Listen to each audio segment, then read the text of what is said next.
Hello and welcome aboard. Now, what is something where all things meet at one place? That something is called a hub, and that's where we'll be walking around one of Metro Vancouver's busiest transit hubs that feature all modes of transportation, whether it is on water, on the roads, or on rails. So let's go take a closer look at Waterfront Station. The next station is Waterfront Terminus Station.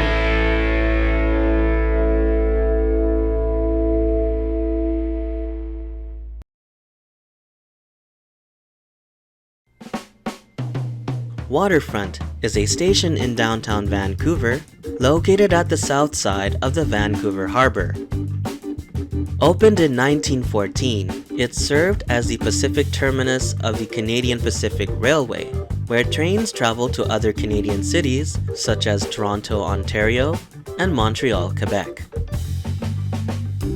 A different rail company called Via Rail took over train passenger operations in the late 1970s and relocated its services to the Pacific Central Station, which is located near the False Creek.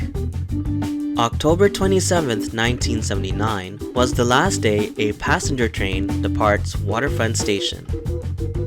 Its transformation from a transcontinental train station to a multimodal transit facility started to take place in 1977, beginning with the SeaBus with northbound sailings to Lonsdale Quay in North Vancouver, crossing the Vancouver Harbour. The SkyTrain, returning the concept of train service in 1985 as a rapid transit line connecting downtown Vancouver and New Westminster, and continued to extend to other communities in Surrey and Coquitlam. Expanding the passenger rail concept is the West Coast Express in 1995, a peak-hour-only commuter train service connecting Waterfront and Mission in the Fraser Valley. Last but not least, the Canada Line in 2009, a separate SkyTrain line providing easier access to the city of Richmond and the Vancouver International Airport. We will start here on West Cordova Street. The station facade you see here was built by Barrett, Blackadder & Webster, an architectural firm of Montreal. The building was built with a large body of bricks and 14 ionic columns bracing the front of the building. Above the center columns is an old white sign containing the name Canadian Pacific Railway, which I mentioned just moments ago was the initial company to operate this station. On the east side of the building is a statue of an angel supporting a wounded soldier. Made in 1922 in memory of the 1,100 CPR employees who died in World War I, and a plaque below was added in 1940 as a memorial to commemorate the committed contributions of the World War II soldiers. When you arrive here, there are a few tourist attractions you can visit, such as the Canada Place, a terminal for cruise ships, the Olympic Cauldron at the Jack Pool Plaza, which is a block away from here. Across the street is the Harbour Centre, with the iconic upside-down cone-shaped Vancouver outlook at the top. And don't forget Gastown, which is down further east on Water Street. Spotting the steam clock will tell you you're in Gastown. Near the Olympic Cauldron is the ferry service connecting downtown Vancouver and the city of Nanaimo on Vancouver Island. This service is provided by Hello Ferries. If you're connecting to a bus at this station, you'll find a couple bus bays here on West Cordova Street, on either side of Seymour Street. Routes serving the station include the 3 Main to Marine Drive station, the 8 Fraser to Southeast Marine Drive, and the 50 False Creek South. At times, SkyTrain may experience some delays, and bus bridges will be there to take over temporarily. The bus bridge is a temporary shuttle bus service only stopping at SkyTrain stations affected by the delays. This service is marked with the bus bridge marker at certain bus stops, such as this one. Long-distance bus services are also available, such as the Squamish Connector, which is a shuttle bus service to Squamish, and the Quick Shuttle Bus, which is a coach bus service going south to the US. At the main concourse of the station, there are more ionic columns along the perimeter of the huge hall to support the building. Above them, there are many groups of paintings lined up. These were painted by Adelaide Langford and completed in 1916, depicting the many Canadian landscapes, one of which, for example, depicts the scenery of the Twin Lion Mountains. On the east and west walls, beside some of these paintings, is a huge clock, facing each other from both walls. There are more business shops around here as well, ranging from a convenience shop to a kitchen and wet bar restaurant. If you require more transit information, a TransLink customer service center is adjacent to the Starbucks. It opens on weekdays at 8 a.m. to 5:30 p.m., while it's closed on weekends and holidays.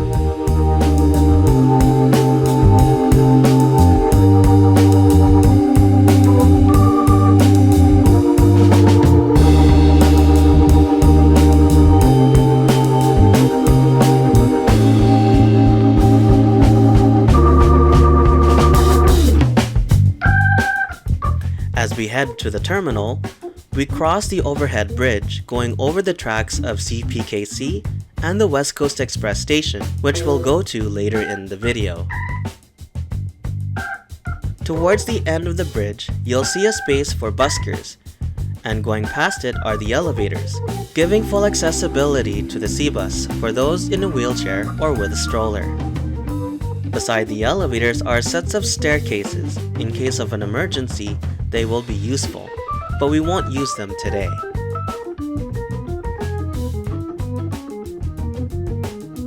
Continuing on the escalator, you'll encounter a couple walls of indigenous art featuring the tribute to the Chinook salmon, all for the awareness of the Musqueam, Squamish, and Tsleil-Waututh unceded territories the station is operating on.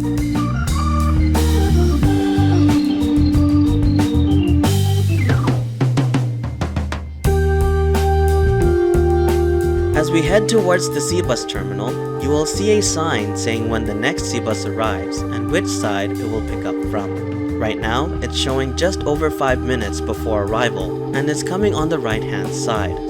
And now going through these gates, you don't need to do anything else but enter through them. Anyone with a stroller, wheelchair, or even a bike can walk through these doors as well.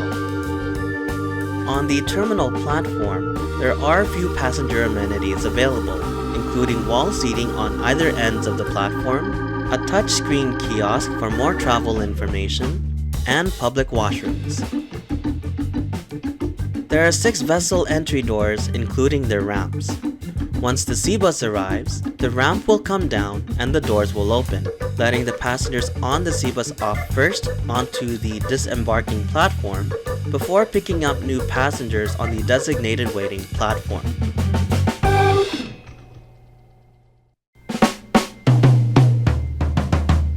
Next stop, Waterfront SkyTrain Station.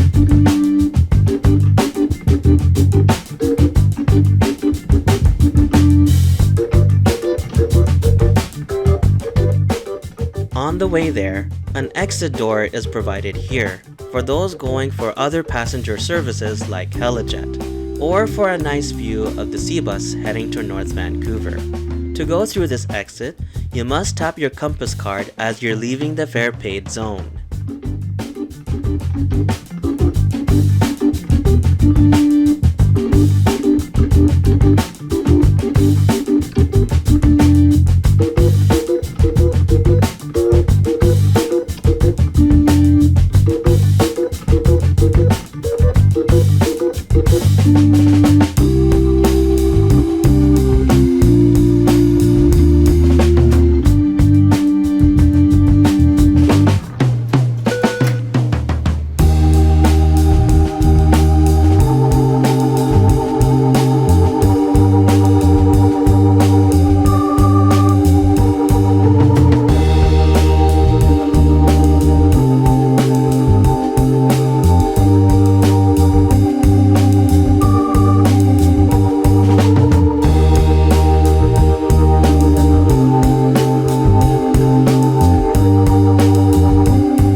we are at the Waterfront Expo line SkyTrain station, which is laid out with an island platform.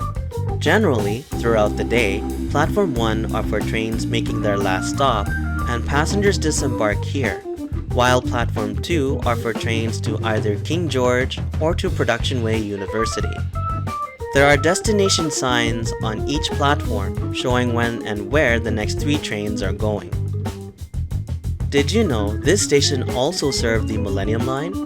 In 2002, the Millennium Line opened running between Waterfront and Braid before extending westbound to Commercial Drive later in the same year, now called Commercial Broadway, and then extending westbound once again by 1 station towards VCC Clark in 2006. In 2016, the line was simplified while preparing for the opening of the Evergreen Extension later in the same year.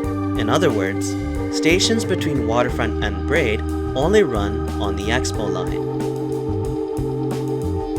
This station has 2 exits. We just came through one of them coming from the SeaBus. The other exit is here, which leads you to the mall entrance at concourse level by stairs or escalator.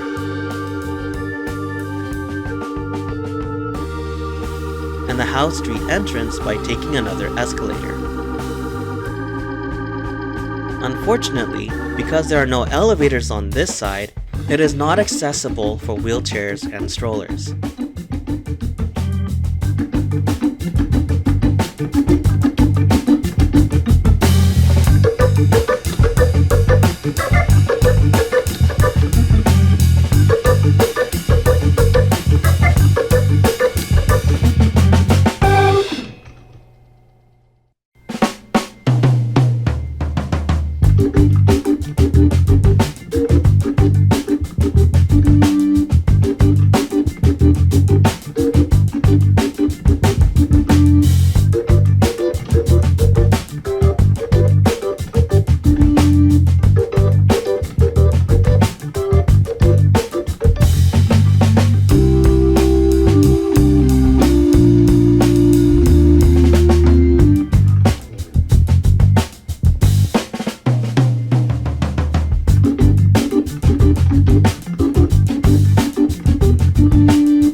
We're here at the Canada Line station now, which is where you have easy access to the city of Richmond or to the Vancouver International Airport, and you can get on a train from either platform depending where the train arrives prior to the next run. There are destination signs here as well, similar to the Expo Line signs. Just like the Expo Line, there are 2 exits for this station. We just came in through one of them. The other exit is on the south side. You can either take the lone escalator from the center of the platform, or you can take the elevator or stairs to the concourse level.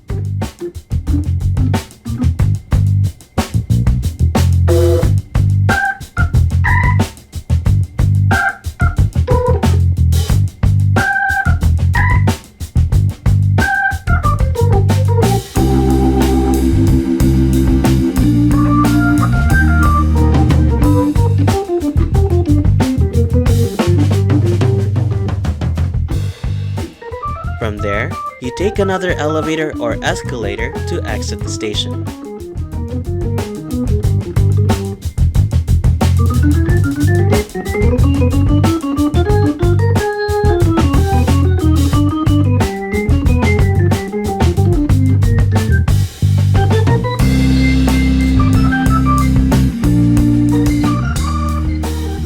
If you're connecting to a bus from here, you can take the R5 Hastings Street Rapid Bus to either Burrard Station or SFU, or other routes like the 4 Powell, 7 Dunbar, 10 Granville, and the 50 Falls Creek South. It is around 3:15 and we'll start heading over to the last part of the episode, the West Coast Express.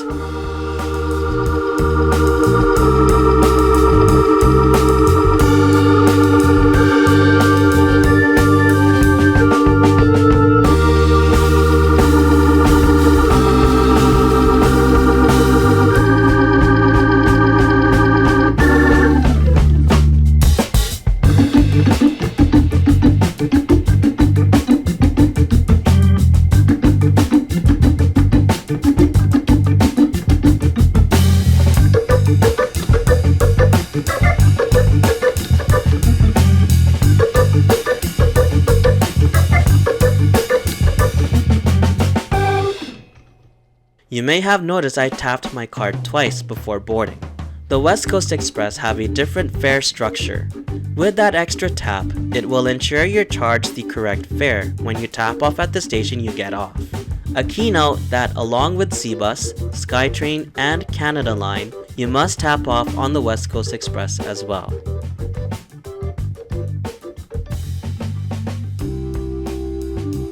Here on the West Coast Express platforms are a few amenities. Like every train platform, there are signs providing more information on the West Coast Express service. There is an elevator for easy access, and you probably wonder how does one with a wheelchair or stroller get on the train. There is a ramp that leads you to a special area located mid-platform. When the train arrives, the train attendant pulls out a ramp and connects it to the elevated platform. When disembarking, the ramp will be used once again. And with that said, that's all what Waterfront Station has to offer. So comment down below your thoughts on Waterfront Station. What is your favorite part? The West Coast Express, the Expo line, the Canada line, or the SeaBus? Be sure to smash that like button if you like this video. And be sure to subscribe to my channel for more transit videos like this one. Thank you all for watching. Please stay safe and have fun sailing, busing, and training. And I'll see you at the next stop.